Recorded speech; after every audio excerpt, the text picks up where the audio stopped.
پہنچنے کے بعد جب وہ پہنچ رہا تھا، راستے میں یہ بات جو ہے نا اپنے منہ سے بڑبڑاتے ہوئے جا رہا ہے کہ آخر بادشاہ کو ہو کیا گیا، پتہ نہیں کیسا نقشہ دیکھا ہے، خام میں کیا دیکھا ہے، عرش اعظم پر کیسا نقشہ ہے، اور سارے دانشوروں کو، سارے انجینئروں کو، سارے قلمکاروں کو اور نقشہ نگاروں کو پریشان کر رہے ہیں۔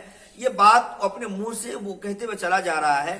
ایک مجذوب اللہ کا ولی وہیں پر ایک فٹ پاتھ پر سویا ہوا تھا، اس نے اس بات کو سنا، سننے کے بعد اس کو بلاتا ہے کہ جناب ادھر آؤ، تو وہ آتا ہے اور آنے کے بعد اسے کہتا ہے کہ آخر کیا تم بڑبڑاتے ہوئے جا رہے ہو؟ کہا کہ اے فقیر، سادہ لباس پوش، تم کیا جانو کہ نقش نگاری کیا ہوتی ہے، تم کیا جانو کہ تصورات کی دنیا کو ایک کاغذ پر کیسے مطلب اتارا جاتا ہے، تمہارے بس کی بات نہیں ہے۔ شاہ جہاں بادشاہ نے ایک خواب دیکھی ہے اور اس خواب میں کوئی مسجد ہے، اس مسجد کا نقشہ وہ بیان کر رہے ہیں، اسے اپنے قلم اور اپنے دماغ اور اپنے ذہن سے اس کو جو ہے نا کاپی پر اتارنا ہے۔ میرے عزیزان ملت اسلامیہ، معاملہ ایسا ہوا کہ وہ فقیر کہتا ہے کہ ایسا کرو کہ اپنی قلم نکالو اور اپنا کاغذ نکالو، اور جیسے جیسے میں کہتا ہوں ویسے ویسے اس نقشے کو اپنے اس کاپی پر ڈالنے کی کوشش کرو۔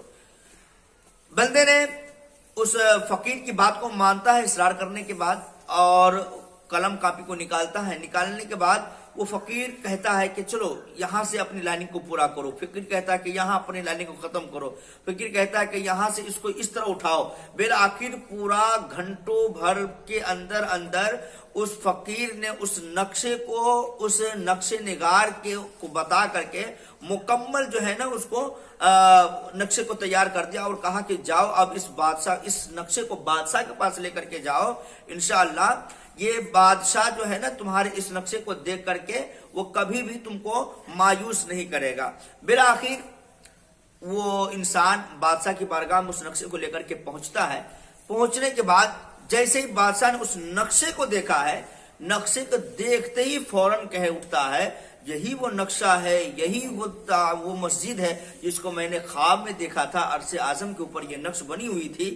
اللہ کا شکر ہے کافی عرصے کے بعد، بہت سارے لوگوں کی مشکلوں کے سامنا کرنے کے بعد آخر یہ نقشہ آج میرے ہاتھ لگ گیا ہے۔ اے آنے والے شخص، تمہیں ہیرے اور جواہرات سے تمہیں نوازا جاتا ہے، تحفہ تحائف تمہیں دیا جاتا ہے، آج یہ نقشہ مل گیا ہے، اب اس نقشے پر کام کیا جائے۔ بالآخر بادشاہ کا یہ نقشہ مل تو گیا، لیکن بادشاہ کی دوسری شرط یہ تھی، اور وہ دوسری شرط کیا تھی کہ اس مسجد کو دلی کے سینے یعنی دلی کے چھاتی پر اس کو بنایا جائے گا، تعمیر کیا جائے گا، اور اس کی تعمیر اور اس کی جو بنیاد ہے وہ بنیاد وہی شخص رکھ سکتا ہے جو پوری زندگی میں کبھی بھی تہجد کی نماز قضا نہ کیا ہو۔ اب تمام دانشور اور جتنے بھی وزراء تھے، وزیر تھے اس بارگاہ کے، سب پریشان ہو جاتے ہیں کہ بالآخر اب یہ کیسی شرط ہے، تہجد گزار کہاں سے لایا جائے، آخر اب تہجد گزار ملے گا کہاں سے؟ میرے عزیزان ملت اسلامیہ، اب پورے ہندوستان میں اس بات کو پورا عام کر دیا گیا کہ تہجد گزار کو لایا جائے، تہجد گزار کو تلاش کیا جائے، تہجد گزار کو ڈھونڈا جائے، آخر مل جائے، تہجد گزار ہی اس مسجد کی بنیاد رکھیں گے۔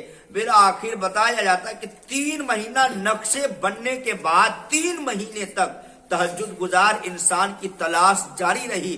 بالآخر پورے ہندوستان میں کہیں تہجد گزار نہیں مل پایا، تو شاہجہاں بادشاہ نے کہا کہ اے لوگوں اور اے کام کرنے والے مزدوروں اور نقش نگار اور انجینئروں، چلو اب آج سے مسجد کی تعمیر کی جائے۔ تو تمام وزراء وزیر نے کہا کہ حضور آپ کی جو شرط تھی کیا وہ شرط ختم ہو گئی؟ اب کیا اب وہ شرط نہیں رہی کہ تہجد گزار ہی اس مسجد کی بنیاد رکھیں گے؟ تو کہا کہ میری شرط جو کل تھی وہ آج بھی ہے، اور میری شرط کبھی بدل نہیں سکتی ہے، بس یہ دیکھنا تھا کہ ہندوستان کے سرزمین پر کوئی تہجد گزار ہے کہ نہیں ہے۔ آج مجھے افسوس ہو رہا ہے کہ ہندوستان میں کوئی تہجد گزار نہیں ہے۔ آؤ چلتے ہیں مسجد کی تعمیر کرتے ہیں۔ تو کہا کہ پھر تہجد گزار کہاں سے لایا جائے؟ تو شاہجہاں بادشاہ نے کہا کہ چلو اللہ نے جس عبادت کو میرے ذریعے سے چھپا کر کے رکھا تھا، آج اس کا اجاگر کرنے کا وقت آ گیا ہے۔ اللہ کچھ اور چاہتا ہے۔ کہا کہ مطلب نہیں سمجھ میں آئی بادشاہ سلامت؟ تو کہا مطلب یہ ہے کہ میں وہ انسان ہوں کہ پوری زندگی مجھ ناچیز سے، مجھ بندے سے کبھی تہجد کی نماز قضا نہیں ہوئی ہے، اس لیے چلا جائے میں ہی اس مسجد کی بنیاد رکھوں گا۔ میرے عزیزان ملت اسلامی، وہ بادشاہ وقت تھے، وہ بادشاہ سلطنت تھے، شاہ جہاں بادشاہ جو پوری دنیا جانتی ہے، پوری دنیا ان کا نام لیتی ہے میرے بھائیوں، لیکن وہ بادشاہ ہونے کے باوجود بھی 5 وقتہ نماز تو دور کی بات ہے، ان کی زندگی میں کبھی تہجد کی نماز قضا نہیں ہوئی ہے۔ تبھی تو کہتے ہیں کہ جو اللہ کا ہو جاتا ہے دنیا بھی اس کی ہو جاتی ہے، آخرت بھی اس کا ہو جاتا ہے۔ آج دیکھو شاہ جہاں بادشاہ نے وقت کی قیمت اور قدر کو سمجھا ہے اور اپنی زندگی میں کبھی نماز کو قضا نہیں کیا، اس لیے اللہ تبارک و تعالیٰ نے اس کو دولت سے بھی نوازا، بادشاہیت سے بھی نوازا، سلطنت سے بھی نوازا، اور اللہ نے شہرت سے بھی نوازا، اور آج پوری دنیا اس کا نام کے مالا جپتے ہوئے دکھائی دے رہی ہے۔ کیوں؟ کیونکہ وہ اللہ کا تھا، اللہ اس کا ہو گیا تھا۔ میرے عزیزان ملت اسلامیہ، تو سمجھ میں آ گئی کہ دلی کے سینے پر جو جامع مسجد ہے وہ کیسے قائم کی گئی اور اس کے پیچھے کا پس منظر کیا تھا اور کس مشقت اور مشکلات کے ساتھ یہ عمل میں آئی ہے۔ میرے عزیز، آپ دلی جب جائیں تو ضرور جامع مسجد کی سرزمین پر آپ جائیں، جامع مسجد میں جا کر کے آپ نمازیں ادا کریں اور ان کی بناوٹ اور ان کے نقش و نگار کو ضرور اپنے تصورات کے کیمرے میں آپ کیچ کر کے لے کر کے آئیں، تاکہ آپ کو اور اس مسجد میں عبادت کرنے کا بے شمار ثواب اور صلہ مل سکے، اور اللہ تبارک و تعالی ہو سکتا ہے کہ آپ کی وہاں کی نماز پڑھی ہوئی قبول کر لے اور آپ کے لیے ذریعہ نجات بنا دے۔ اللہ تبارک و تعالیٰ کی بارگاہ میں دعا ہے کہ ہم تمام مسلمانوں کو 5 وقتہ نماز پڑھنے کی توفیق عطا فرمائے۔